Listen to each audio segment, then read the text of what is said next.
بلی ایرو ده گولانی یا بریان ها به 7 سالان دروشه که وکی ایرو ده جالیه هزین سوریه دموکراتیک قصده هر وها یکنین پاراسنا جن یپج او یکنین پاراسنا گل یپگی و باجر طبقه ج تاریتیا چته داعشی هات رزگار کردن او ایدی باجر دست بری و برنا خوا کریش خو دنوا روزین پیش دجی به هلبجارتنا شارداریان جاره کردن و خلک طبقه بخوا هف شاردارین خو اندامین مجلس جی دیار بکم بلی به هاتنا سالواگرا هفتان را گوهرتنا به چه آویل نوا باجر طبقه پیک هاتیه جی نوچگانی محمد مصطفى و حوالی می قمروان بوزان اسماعیل نوچه که طیبت آمده کرنه امنی تماشا بکن.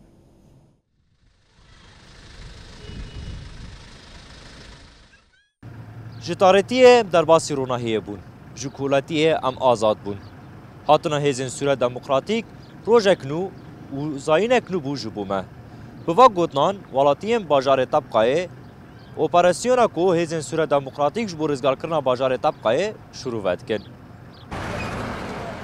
دروجای روده شینین طبقه بسایه لهنگتین شروانین خواه و قصده با اولهی دناو آرامی دادجین. پشتی 7 سالان جرزگار کرنا باجار جهویتیا داعشه رنگ رش لسر باجار به تمامی رابویه و که گلک باجارین بریا رزگار کرنه دمن تاریتیه دابو. لورجی به هزاران ولاتی به دست داعشه هاتن کشتن، رواندن و فروتن. هویتی و اشکنجه کو چتایان پیک دعانین خالصر بیرا والاتیان پیچابو دکوراننده گاون به ترس و لریزوگ دیگریان. شروارن قصده یه لهنبری و روشه خونه گرتن به بنگا و غذابا فراته خوگیهشتاندن هوارا شینیان. شروارن کو وکی ناب بنگا و تبگریان به همو هیزا خواه قناغ به قناغ دست به پاقش کرنا باجیر جداعشه کر. پشتی تیکوشین و میراتین لهنگانیین پینجی روژان باجار طبقه دهی گلانا 10,017 هات رزگار كرن 10/5/2017 يعني كثير لأهالي الطبقة حيث كان نهاية مرحلة أليمة عاشتها المنطقة وكل المناطق المحيطة وانتقال إلى مرحلة ديمقراطية مليئة بالخدمات مليئة بالمؤسسات. شینی کو پشتی رزگار کرنه دست به آوا کرنا جیان یا جنو و کرن و ده چارچوبای فلسفه نتوا دموکراتیک ده دست بخاره و برنه کرن.